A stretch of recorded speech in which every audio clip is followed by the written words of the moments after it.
No, this movie was like you took the original Snow White and just put everything through this filter. So from the casting to the class politics, it all was just bad. Now, if there's one thing to glean from this, it's actually the sheer quality of the negative reviews. So let me read you some quotes. It says, I paid nothing to watch the trailer, but I want my money. Oh, that's nice. Nice job. The movie has all kinds of problems that could be pinned partly on the producer. Like the producer did not do a good job. Nobody who produced this movie did a good job. This is someone who is as entitled as, I don't need your business. Imagine this, a legendary fairy tale. A leading lady approaching the role like it's a group project she didn't want to participate in, and a political commentator with a magnifying glass pointing squarely at Disney's most recent risk. That's the perfect storm we entered when Ben Shapiro targeted Disney's new Snow White, and particularly Rachel Zegler, who made headlines more for her attitude than for her performance. Whereas the original Snow White is all about singing to birds, befriending dwarfs, and dreaming about true love, this new rendition seems to be more like a depressing story of uncertainty, bloated budgets, and corporate panic attacks. If the evil queen had an HR department, she would be asking the Disney executive to log off and take a wellness break, strap in, since this narrative went from fairy tale revival to full-fledged PR horror film faster than you can say mirror, and trust me, there is no prince coming to save this one. Our story begins when Disney, in all its reboot happy glory, chooses to revive Snow White from 1937, a holy film, a cultural treasure, a crown gem. But hey, when has Hollywood stopped remixing things nobody asked to be remixed? Then enter Rachel Zegler, hot off a major musical debut, hired to revive the princess. Fans were first very cautiously hopeful. Would this be a lovely modern interpretation or merely another remake doomed to sink in its own updates? Then the whispers began. No dwarves, unclear forest people, and more computer-generated imagery than real charm.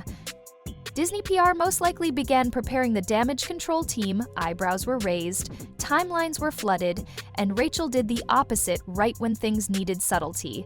She entered interviews like she had beef with the original, declaring the 1937 movie antiquated and out of touch. Instead of performing the part with grace and nostalgia, she essentially discounted the very narrative that first presented her chances.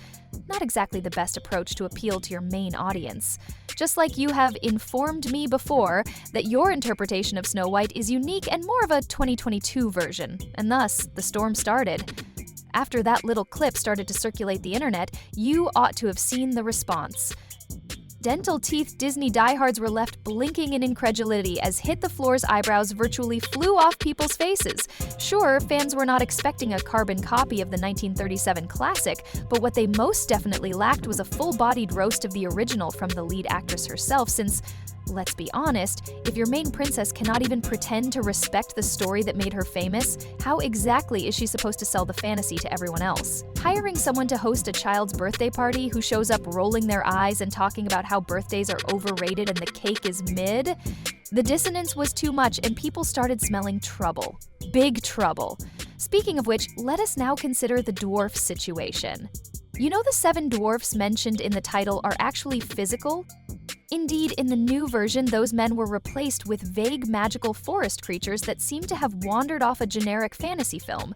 The very backbone of the original story was indeed changed. Set each one more forgettable than the last, since apparently Disney felt it would be a good idea to replace iconic personalities like Grumpy and Dopey for nameless CGI background characters whose only defining quality was being there. The reasoning here confused fans. Exactly what was it?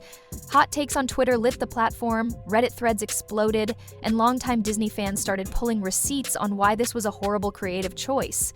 Many pointed out that you cannot simply distill one of the most defining components of a classic fairy tale into something so nebulous it could as well be fan fiction. The reaction was about removing the heart of what made the original unique, not only about change. Then, the money talk came. Oh, absolutely. Without a shockingly bloated budget, no contemporary Hollywood flop is complete. Disney allegedly invested hundreds of millions in bringing Snow White back, between $250 and $300 million, including marketing. That is Marvel money. You would expect amazing images, epic narrative, and a closely coordinated public relations campaign, but the rollout seemed off. The trailers featured sweeping views of castles and forests, sure, but the posters, well, they looked more like high-end perfume ads than a nostalgic fairy tale come to life. The actual plot or characters received hardly any attention. Audiences could sense the magic lacking from here. People grew more dubious the more Disney tried to fan the scope of the project. Could shiny CGI and a strong rebranding really replace the charm, the music, and the whimsy of the original? Could they recapture the wonder, using a lead actress who seemed more inclined toward rewriting the narrative than honoring it? Alert on spoilers, the figures suggested that the response was no opening, though expectations were already tempered with projections floating around a meager $50 million. The weekend arrived and Snow White opened even lower, struggling to get any real momentum at the box office for a movie with almost $300 million poured into it. That kind of performance was catastrophic. Not only unsatisfactory, news headlines said the following day, "All Disney's Snow White misses the magic. Viewers are not enchanted by the remake, and box office poison, a tale as old as time."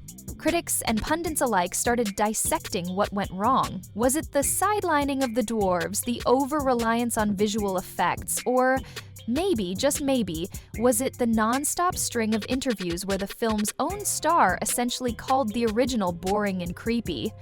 Whatever the case, AIO simply weren't buying it. This was a cautionary tale wrapped in glitter and CGI. And that's exactly why fans decided to drop the hammer, the dwarfless pickaxe, on Rachel Zegler and the entire production. What could have been a lovely modern retelling swiftly turned into a warning about what happens when nostalgia is replaced with snark. See if your lead actress keeps telling the world how antiquated and irrelevant the original story is. Guess what happens? The audience leaves totally instead of merely tuning out. They start buying popcorn for the drama happening off-screen instead of into the fantasy. Every mistake was dissected with the accuracy of a pastry chef criticizing a souffle that had collapsed. The missing dwarfs, a creative choice so difficult, became a meme in and of itself. The lead actress's detached approach toward the narrative, a PR disaster, became a meme unto itself. Disney couldn't scrub fast enough, and that budget was the kind of shocking financial blow that makes even Marvel's worst flops look like a reasonable risk. The cherry on top of this cinematic catastrophe became clear when viewers realized the budget for this modern reimagining was floating somewhere north of $250 million. Sunday enthusiasts discovered they were caught between a healthy dose of schadenfreude and real disappointment. Many people were indeed let down. They yearned for a fresh but faithful interpretation of Snow White, something magical and respectful of its roots, but on the other hand, it was difficult not to laugh or grimace as the whole thing fell apart, particularly when the production seemed to bend backward to avoid the very things that made the story a classic in the first place. From insiders, rumors started to circulate suggesting that the backlash totally blindsided Disney executives. They apparently never expected that Zegler's interviews would generate so much bad press. Should that be the case, the most perplexing turn in this whole story in 2024 when a single quote sparks a social media revolution. Firehouse, the idea that a billion-dollar studio would not be micromanaging every soundbite from their lead actress is breathtaking. Once more, perhaps they were, and the damage control simply lacked speed. Perhaps there were behind-the-scenes discussions on reshoots, damage control marketing, or even Star Future interview muting, but whatever was going on, it obviously wasn't sufficient. And for performers, at the very least, show some grace if you're inhabiting a legendary character. I'm excited to bring a modern spin to this role. If you not find that balance, the audience and the internet will not let it slide. Trust me, they will not forget in the end with disappointing ticket sales and PR blunders. Nobody is asking for fake praise or over-the-top fawning. Galore and a creative direction lacking the Mark Disney's Snow White remake became a shining illustration of good intentions gone wildly off course. One thing is certain, the magic fizzled out before the curtain ever lifted. Whether the downfall was entirely caused by Rachel's commentary, or if the dwarfless plot really drove viewers away, Could Disney have saved it by perhaps even changing the marketing, or by staying more near to the original story? Emphasize something less divisive and more whimsical. Either way, it's safe to say this one won't be making it to the Disney Vault anytime soon. Either way, I have either maybe the remake was always destined to struggle in a world weary of soulless cash grabs and reboot fatigue, was Rachel solely responsible, or did the creative team ruin this movie right away? Drop your ideas in the comments. If you love analyzing Hollywood anarchy with a side of sass, don't forget to hit that like button, subscribe, and ring that notional bell so you never miss a rich deep dive. From fairy tale fails to studio scandals, we have plenty more from where that came from. Remember, whether you intend to recreate a classic and ensure the magic appears with the budget. Until next time, meet you in the next one.